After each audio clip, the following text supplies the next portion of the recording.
നമ്മുടെ ഇന്നത്തെ റെസിപ്പി എന്ന് പറയുന്നത് ഒരു മീൻ കറിയാണ്. വറ്റിച്ച് വെച്ചിട്ട് തേങ്ങാപ്പാൽ ഒഴിക്കുന്ന മീൻ കറി. എന്താണെന്ന് വെച്ചാൽ ചിലപ്പോൾ നമുക്ക് തിരക്കിനിടയിൽ മീൻ കറി ഉണ്ടാക്കാൻ സമയം കിട്ടില്ല. അപ്പോൾ മീൻ വാങ്ങിച്ചിട്ട് വരുമ്പോൾ നമ്മൾ വീട്ടിൽ ബഹളം ഉണ്ടാക്കിയിട്ട് കാര്യമില്ല. അയ്യോ എനിക്കിപ്പോൾ കറി ഉണ്ടാക്കാൻ സമയമില്ല എന്നൊക്കെ പറഞ്ഞ് ബഹളം ഉണ്ടാക്കിയിട്ടുണ്ടെങ്കിൽ കാര്യമില്ല, വീട്ടിൽ മീനൊന്നും കൃത്യസമയത്ത് കിട്ടില്ല. അപ്പോൾ അല്ലെങ്കിൽ നമ്മളിപ്പോൾ എവിടെയെങ്കിലും പോയിട്ട് ഫ്രഷ് ആയിട്ട് മീനൊക്കെ കിട്ടുകയാണെന്നുണ്ടെങ്കിൽ നമുക്ക് തലേ ദിവസം വറ്റിച്ച് വെച്ചിട്ട് പിറ്റേ ദിവസം തേങ്ങാപ്പാലൊക്കെ ഒഴിച്ച് നല്ല ടേസ്റ്റി ആയിട്ടുള്ള കറിയാക്കി എടുക്കാം. അപ്പോൾ ഈ വറ്റിച്ച് വെച്ച മീൻ കറി എന്ന് പറയുമ്പോൾ സാധാരണ നമ്മൾ ചെറിയ മീനൊന്നും വറ്റിച്ച് വെക്കാറില്ല. കുറച്ച് തിക്നെസ് ഉള്ള മീനുകളാണ് വറ്റിച്ച് വെക്കുക. ചെറിയ മീനുകൾ ഇപ്പോൾ കൊഴുവ അതുപോലെയുള്ള നന്ദൻ അങ്ങനെയുള്ള ചെറിയ ചെറിയ മീനുകളുണ്ടല്ലോ, നമ്മൾ പൊടിമീൻ എന്നൊക്കെ പറയുന്ന മീനുകളൊക്കെ വറ്റിച്ച് വെച്ചിട്ടുണ്ടെങ്കിൽ ടേസ്റ്റ് ഉണ്ടാവില്ല. കുറച്ച് വലിപ്പമുള്ളൂ. ഇപ്പോൾ നമ്മുടെ മത്തി പോലും നമ്മൾ വറ്റിച്ച് വെക്കാറില്ല. അതിനേക്കാൾ കുറച്ചുകൂടി വലിയ മീനുകളാണ് വറ്റിച്ച് വെക്കാറുള്ളത്.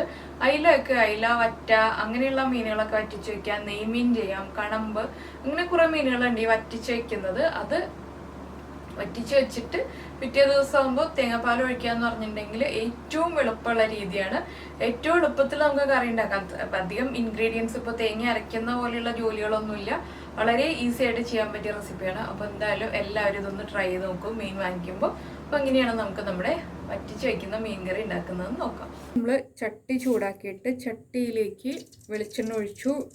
ഇപ്പോൾ നമ്മൾ ചട്ടിയിൽ വെളിച്ചെണ്ണ ഒഴിച്ച് ചൂടാക്കിയിട്ടുണ്ട്. ഇതിലേക്ക് ഞാനൊരു 5-6 ഉലുവ, 6 10 വരെ ചേർക്കാം. 10 12 കുഴപ്പമില്ല. ഉലുവ ഒന്ന് കളർ മാറി വരട്ടെ. ഉലുവയുടെ കളറ് ഒന്ന് നന്നായിട്ട് മാറി വരണം. ഒരുപാടങ്ങ് ബ്രൗൺ കളറായി പോകണ്ട. ഉലുവയുടെ ഫ്ലേവർ ഒന്ന് നമ്മുടെ എണ്ണയിലേക്ക് പിടിക്കണം. ഇനി ഇതിലേക്ക് നമുക്ക് നമ്മൾ ചതച്ച് വെച്ചിരിക്കുന്ന ഇഞ്ചി ചേർക്കാം. ഇഞ്ചിയുടെ കൂടെ തന്നെ നമ്മൾ സ്പ്ലിറ്റ് ചെയ്ത് വെച്ചിരിക്കുന്ന പച്ചമുളകും അതുപോലെ തന്നെ വേപ്പിലയും കൂടി ചേർക്കാം. നോക്കിക്കോളേ, ഇതെല്ലാം നന്നായിട്ടൊന്ന് കുക്കായി വരട്ടെ. ഇതിലേക്ക് നമ്മളിപ്പോൾ ഉള്ളിയൊന്നും ചേർക്കില്ല കേട്ടോ. ഇത്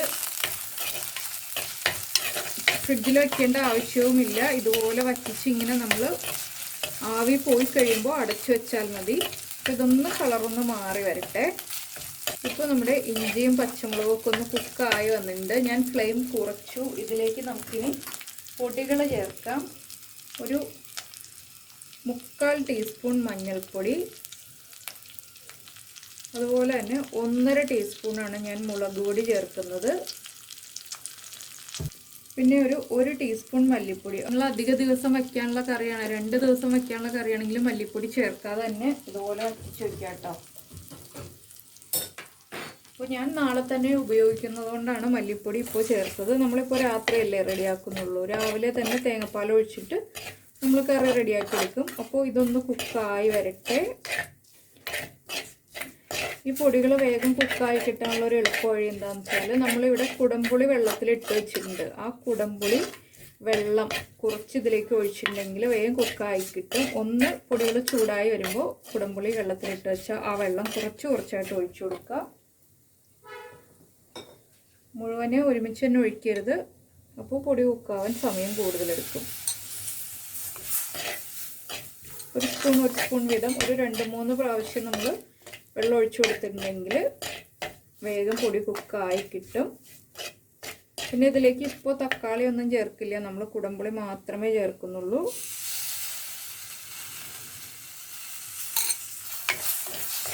ഈ വെള്ളം വറ്റുന്നതനുസരിച്ച് നമ്മുടെ പൊടികൾ കുക്കായി വന്നോളും. അപ്പോൾ ഞാനിപ്പോൾ കുറച്ചുകൂടി വെള്ളം ചേർത്തു കേട്ടോ.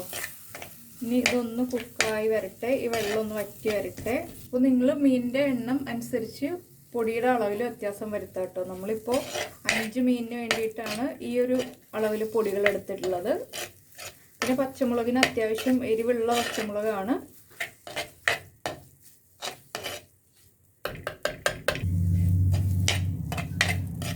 ഇപ്പോൾ നമ്മുടെ പൊടികളൊക്കെ കുക്കായി വന്നിട്ടുണ്ട്. ഇനിയിപ്പോൾ നമുക്കിതിലേക്ക് നമ്മൾ എടുത്ത് വെച്ചിരിക്കുന്ന കുടംപുളി, നമുക്ക് എത്ര പുളി വേണം എന്നുള്ളതനുസരിച്ച് കുടംപുളിയുടെ പീസുകൾ ആഡ് ചെയ്യാം. ഞാനിപ്പോൾ ഒരു വലിയ പീസും 3 ചെറിയ പീസും കുടംപുളി ചേർക്കുന്നുണ്ട്. കുറച്ച് വെള്ളവും കൂടി ചേർക്കുന്നുണ്ട്.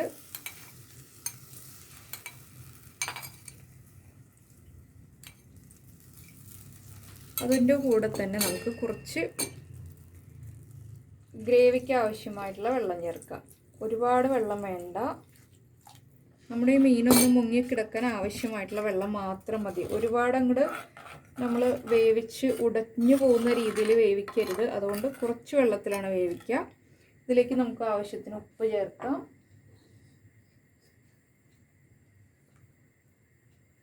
ഉപ്പ് കുറവാണെങ്കിൽ അടുത്ത ദിവസം വീണ്ടും ചേർക്കാവുന്നതേ ഉള്ളൂ കേട്ടോ. ഇതൊക്കെ നാളെ പുളി കുറവാണെങ്കിൽ പുളി ചേർക്കാം. ഞാൻ കുറച്ചുകൂടി വെള്ളം ചേർക്കുന്നുണ്ട്. ഇതൊന്ന് തിളച്ച് വരട്ടെ.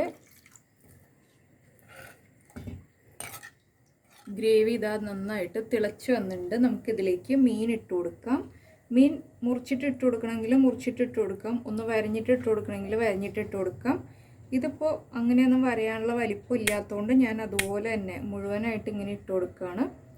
ഇതിനൊരു 7 മിനിറ്റ് അല്ലെങ്കിൽ 8 മിനിറ്റ് നമ്മളെടുക്കുന്ന മീനിൻ്റെ വലിപ്പം അനുസരിച്ചിരിക്കും കുക്കിംഗ് ടൈം. അത്രയും സമയം മീഡിയം ഫ്ലെയിമിൽ തിളച്ച് ഒന്ന് വറ്റി വരണം, അത്രയേ ഉള്ളൂ. അപ്പോൾ അതൊന്ന് വറ്റി വരട്ടെ. അപ്പോൾ നമ്മുടെ മീൻ നന്നായിട്ട് വറ്റി വന്നിട്ടുണ്ട്. ഞാൻ ഇത്രേ വറ്റിക്കുന്നുള്ളൂ. എന്താണെന്ന് വെച്ചാൽ നാളെ ഇനി തേങ്ങാപ്പാൽ പിഴിഞ്ഞൊഴിക്കുമ്പോൾ വീണ്ടും ഇത് ലൂസായിട്ടുള്ള ഗ്രേവി ആവേണ്ടതാണ്. അപ്പോൾ ഇനി ഞാൻ ഫ്ലെയിം ഓഫ് ചെയ്തിട്ട് ഇതിൻ്റെ ഈ ഒരു ആവി കുറഞ്ഞു വരുമ്പോൾ അടച്ചു വയ്ക്കും. ഫ്രിഡ്ജിൽ വയ്ക്കില്ല, പുറമേ തന്നെയാണ് വയ്ക്കുന്നത്. അപ്പോൾ നമുക്ക് ബാക്കിയുള്ള കാര്യങ്ങൾ നാളെ ചെയ്യാം. അപ്പോൾ നമ്മൾ ഇന്നലെ രാത്രി വറ്റിച്ച് വെച്ച മീൻ ഇതാ ഇതുപോലെ നല്ല ഭംഗിയായിട്ട് ഇരിക്കുന്നുണ്ട്. ഞാനിപ്പോൾ ഫ്ലെയിം ഓൺ ചെയ്തു. ഇനി ഇതൊന്ന് ചൂടായി ഒന്ന് തിളച്ച് തുടങ്ങട്ടെ. ഇപ്പോൾ അധികം ഗ്രേവിയൊന്നുമില്ല, കണ്ടോ, കുറച്ചേ ഉള്ളൂ. ഇതൊന്ന് തിളച്ച് വരുമ്പോൾ നമുക്കിതിലേക്ക് തേങ്ങയുടെ 2ാം പാല് ചേർക്കാം. അപ്പോൾ നമുക്ക് എത്ര ഗ്രേവി വേണം എന്നുള്ളതനുസരിച്ച് തേങ്ങയുടെ 2ാം പാലും 1ാം പാലും എടുത്ത് വയ്ക്കാം കേട്ടോ. ഞാനിപ്പോൾ ഒരു 1.25 കപ്പ് 2ാം പാലും 3/4 കപ്പ് 1ാം പാലുമാണ് ചേർക്കാൻ പോകുന്നത്. എന്താണെന്ന് വെച്ചാൽ ഒരുപാട് ഗ്രേവി വേണ്ട, കുറച്ച് മീനല്ലേ ഉള്ളൂ.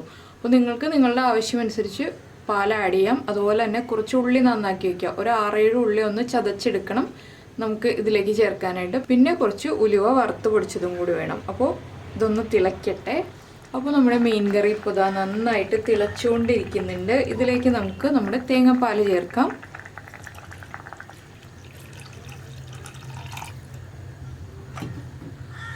ഇത് ഒന്നുകൂടി ഒന്ന് തിളച്ച് വരട്ടെ. അതിനുശേഷം നമുക്ക് 1ാം പാല് ചേർക്കാം. അപ്പോൾ പലപ്പോഴും നമ്മൾ 1ാം പാല് ചേർത്തിട്ട് തിളപ്പിക്കരുതെന്ന് പറയുമ്പോൾ കമൻസ് വരാറുണ്ട്. എന്തുകൊണ്ടാണ് 1ാം പാല് ചേർത്തിട്ട് തിളപ്പിക്കരുത്, 2ാം പാല് ചേർത്തിട്ട് തിളപ്പിക്കാമെന്ന് പറയുന്നത്? അത് കുഴപ്പമില്ലേ, പാല് പിരിഞ്ഞു പോയില്ലേ എന്നൊക്കെ ചോദിച്ചിട്ട്. അപ്പോൾ 2ാം പാലെന്ന് പറയുമ്പോൾ നമ്മൾ എടുക്കുന്നത് കൂടുതൽ വെള്ളം ചേർത്ത് തേങ്ങ പിഴിഞ്ഞിട്ടാണ്. അപ്പോൾ പാല് പിരിഞ്ഞു പോകില്ല, വെള്ളത്തിൻ്റെ അളവ് കൂടുതലായതുകൊണ്ട്. പക്ഷെ 1ാം പാലെന്ന് പറയുമ്പോൾ നമ്മൾ നല്ല തിക്കായിട്ട് പിഴിഞ്ഞെടുക്കുമ്പോൾ അധികം വെള്ളം ചേർക്കില്ല, വളരെ കുറച്ചേ വെള്ളം ചേർക്കുള്ളൂ. പായസത്തിനൊക്കെ ആണെങ്കിൽ നമ്മൾ ഒട്ടും തന്നെ വെള്ളം ചേർക്കാതെയാണ് പിഴിഞ്ഞെടുക്കുക. അതുകൊണ്ടാണ് ആ പാല് ചൂടാവുമ്പോൾ പിരിഞ്ഞു പോകുന്നത്. ഇതാണ് 2 പാലും തമ്മിലുള്ള വ്യത്യാസം. അപ്പോൾ 2ാം പാല് ചേർത്തിട്ട് ഒന്ന് തിളച്ച് കുറുകി വരട്ടെ. ഒന്ന് ഈ ഗ്രേവി ഒന്ന് കുറുകി വരണം. ഒരു 4 മിനിറ്റ് ഒന്ന് ഹൈ ഫ്ലെയിമിൽ വെച്ചിട്ട് തന്നെ ഞാൻ തിളപ്പിക്കുകയാണ്. നിങ്ങൾക്ക് ലോ ഫ്ലെയിമിൽ വെച്ചിട്ട് മതിയെന്നുണ്ടെങ്കിൽ ലോ ഫ്ലെയിമിൽ വെച്ചിട്ട് തിളപ്പിക്കാം. അപ്പോൾ ഇതൊന്ന് തിളച്ച് കുറുകിയിട്ട് നമുക്കിനി ബാക്കി ആഡ് ചെയ്യാം കാര്യങ്ങളൊക്കെ. അപ്പോൾ നമ്മുടെ കറി ഇതാ തിളച്ച് തുടങ്ങിയിട്ട് ഒരു 4 മിനിറ്റായി. ഞാൻ ഇതിലേക്കിനി ചതച്ച് വെച്ചിരിക്കുന്ന ഉള്ളി ചേർക്കാം കേട്ടോ. അപ്പോൾ ഇത് ഓപ്ഷനിലാണ്. ചില സ്ഥലങ്ങളിൽ ചില ആളുകൾ ഉള്ളി ചേർക്കാറില്ല എന്ന് പറഞ്ഞിട്ട് നമുക്ക് കമൻസ് വരാറുണ്ട്. ഉള്ളി ആദ്യമേ തന്നെ നമ്മുടെ ഇഞ്ചിയും പച്ചമുളകൊക്കെ ചേർക്കുമ്പോൾ തന്നെയാണ് ഉള്ളി ചേർക്കുക, ലാസ്റ്റ് ഉള്ളി ചേർക്കാറില്ല എന്ന് പറഞ്ഞിട്ട് ഞങ്ങളിവിടെ ലാസ്റ്റ് ഉള്ളി ചേർക്കാറുണ്ട്. അപ്പോൾ ഇത് ഇന്ന് തന്നെ എടുക്കുന്ന കറികൾക്കാണ് നമ്മൾ ഇതുപോലെ ഉള്ളി ചേർക്കുക. ഇനിയിപ്പോൾ ഇത് 2 ദിവസം വയ്ക്കേണ്ട കറികൾക്കാണെങ്കിൽ ഉള്ളി ചേർക്കാതെ തന്നെ എടുക്കാം. ഇനി ഉള്ളി ഒന്ന് കുക്കായി വരട്ടെ. 1 മിനിറ്റും കൂടി ഒന്ന് നമുക്ക് തിളപ്പിക്കാം. ഇനി ഇതിലേക്ക് ഞാൻ വെളിച്ചെണ്ണയൊന്നും ചേർക്കുന്നില്ല. എന്താണെന്ന് വെച്ചാൽ നമ്മൾ ഇന്നലെ വെളിച്ചെണ്ണയിൽ ഇഞ്ചിയൊക്കെ വഴറ്റിയിട്ടാണല്ലോ നമ്മുടെ മീൻ വറ്റിച്ച് വെച്ചത്. അതുകൊണ്ടാണ് ഇനി വെളിച്ചെണ്ണ ചേർക്കാത്തത്. അത്യാവശ്യം നന്നായിട്ട് എണ്ണ തെളിഞ്ഞിട്ടുണ്ട്. അപ്പോൾ നിങ്ങൾ ഈ രീതിയിലല്ല വെക്കുന്നതെങ്കിൽ ലാസ്റ്റ് കുറച്ച് കറിവേപ്പിലയും വെളിച്ചെണ്ണയും ചേർക്കാം. ഈ രീതിയിൽ ഉണ്ടാക്കുമ്പോൾ വെളിച്ചെണ്ണ ചേർക്കേണ്ട ആവശ്യമില്ല ഇനി. അപ്പോൾ ഉപ്പും പുളിയൊക്കെ ചെക്ക് ചെയ്യുക. ഇപ്പോഴാണെങ്കിലും കുടംപുളി ചേർക്കാവുന്നതേ ഉള്ളൂ. അതുപോലെ എരിവ് കുറവാണെങ്കിൽ നമുക്ക് പച്ചമുളക് സ്പ്ലിറ്റ് ചെയ്ത് ചേർക്കാം. എല്ലാം ഈ ഒരു സ്റ്റേജിലാണെങ്കിലും ചേർക്കാം. അപ്പോൾ ഒന്ന് ചെക്ക് ചെയ്തിട്ട് എന്തെങ്കിലുമൊക്കെ കുറവുകളുണ്ടെങ്കിൽ നമ്മളൊന്ന് ആഡ് ചെയ്ത് കൊടുക്കുക. അപ്പോൾ ഞാനിപ്പോൾ ചെക്ക് ചെയ്തപ്പോൾ ഉപ്പും പുളിയും എരിവും എല്ലാം കറക്റ്റാണ്, ഒന്നും ആഡ് ചെയ്യാനില്ല.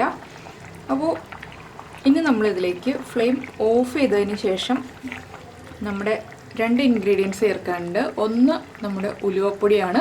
ഉലുവപ്പൊടി നിർബന്ധമാണ് കേട്ടോ മീൻ കറിയിൽ, എങ്കിലേ ആ ഒരു പെർഫെക്റ്റ് ടേസ്റ്റ് ആവുള്ളൂ. അതുപോലെ തന്നെ തേങ്ങയുടെ 1/4 പാലും. അപ്പോൾ നമുക്ക് ഫ്ലെയിം ഓഫ് ചെയ്യാം. ഇതിലേക്ക് ഒരു 2 പിഞ്ച് ഉലുവപ്പൊടി ചേർക്കാം. നമ്മൾ ആദ്യം ഉലുവ ചേർത്തിട്ടുണ്ട്, എങ്കിലും ടേസ്റ്റ് കൂടാനാണ് 2 പിഞ്ച് ചേർക്കുന്നത്. കൂടിപ്പോയിട്ടുണ്ടെങ്കിൽ ഉലുവപ്പൊടി കറിയുടെ ടേസ്റ്റ് മാറ്റും, കയ്പ്പായി പോവും. ഇനി ഇതിലേക്ക് തന്നെ നമ്മുടെ തേങ്ങയുടെ 1/4 പാല്, നമുക്ക് എത്ര ഗ്രേവി വേണം എന്നുള്ളതനുസരിച്ച് 1/4 പാല് ചേർക്കാം. ഇനി ചട്ടി ഒന്ന് ചുറ്റിച്ചെടുക്കുക കേട്ടോ. നമ്മൾ ഇളക്കിയെടുത്തിട്ടുണ്ടെങ്കിൽ മീൻ പൊടിഞ്ഞു പോവും. അപ്പോൾ ഒന്ന് പതുക്കെ ചുറ്റിച്ചു കൊടുക്കുക. അപ്പോൾ തേങ്ങാപ്പാൽ നമ്മുടെ കറിയുടെ എല്ലാ ഭാഗത്തേക്കും ഒരുപോലെ ആയി വന്നോളും.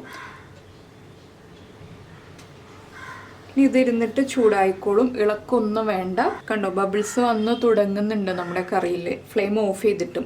ഇനി ഇതിങ്ങനെ തന്നെ ഇരിക്കട്ടെ. ഞാനൊന്ന് പതുക്കെ അടച്ചു വയ്ക്കുകയാണ്. ഒരു 1/4 ഭാഗം സ്പേസ് ഇട്ടിട്ടുണ്ട്, ആവി ഒന്ന് പുറത്തേക്ക് പോകാനായിട്ട്. എന്താണെന്ന് വെച്ചാൽ ഈ ചൂട് ആവി വെള്ളം ഇതിലേക്ക് ഇറങ്ങിയിട്ടുണ്ടെങ്കിൽ കറിയുടെ ടേസ്റ്റ് മാറിപ്പോവും. നമുക്കൊരു അരമണിക്കൂർ കഴിയുമ്പോൾ തുറക്കാം. അപ്പോൾ ചൂടൊക്കെ മാറി ഇപ്പോൾ ഈ കാണുന്നതിൽ നിന്ന് നല്ല ഭംഗിയായിട്ടുള്ള കളറായിട്ട് വരും. ഇപ്പോൾ തന്നെ നല്ല ഭംഗിയുള്ള കളറാണ്. കുറച്ചുകൂടി ഒന്ന് കറി ഇരുന്ന് കുറുകി വരും. നമ്മൾ ഇളക്കി കൊടുക്കാതെ ചൂടാക്കാതെ തന്നെ വെച്ചാലും കറി ഒന്ന് കുറുകും. അപ്പോൾ ഒന്ന് കുറുകി വരട്ടെ, ഇതിവിടെ ഇരിക്കട്ടെ. ഞാൻ ഇങ്ങനെ തന്നെ വയ്ക്കുകയാണ്. അപ്പോൾ ഇതാ നമ്മുടെ മീൻ കറി ചൂടൊക്കെ മാറി റെഡി ആയിട്ടുണ്ട്. അപ്പോൾ എന്തായാലും നിങ്ങൾ ഈ രീതിയിൽ നല്ല ഫ്രഷ് ആയിട്ടുള്ള മീൻ കിട്ടുമ്പോൾ, അല്ലെങ്കിൽ നമുക്ക് മീൻ കറി പെട്ടെന്ന് തന്നെ ഉണ്ടാക്കാൻ സമയം കിട്ടില്ല, വേറെ ജോലികളൊക്കെ ഉണ്ടെന്നുണ്ടെങ്കിൽ ഇതുപോലെ വറ്റിച്ച് വെച്ചിട്ട് അടുത്ത ദിവസം തേങ്ങാപ്പാൽ ഒഴിച്ചിട്ട് വളരെ എളുപ്പത്തിൽ കറി ഉണ്ടാക്കാൻ പറ്റുന്നതാണ്. അപ്പോൾ എന്തായാലും ഈ ഒരു റെസിപ്പി എല്ലാവരും ട്രൈ ചെയ്ത് നോക്കിയിട്ട് നിങ്ങളുടെ അഭിപ്രായം നമ്മുടെ വീഡിയോയുടെ താഴെ കമൻറ്റ് ചെയ്യുക. ഏത് മീൻ ഉപയോഗിച്ചിട്ട് നമുക്ക് ഈ റെസിപ്പി ചെയ്യാം കേട്ടോ. കുറച്ച് തിക്നെസ് ഉള്ള മീനുകളാണെങ്കിൽ വളരെ നന്നായിരിക്കും. അപ്പോൾ നമുക്ക് നമ്മുടെ അടുത്ത റെസിപ്പിയുമായിട്ട് അടുത്ത ദിവസം വീണ്ടും കാണാം.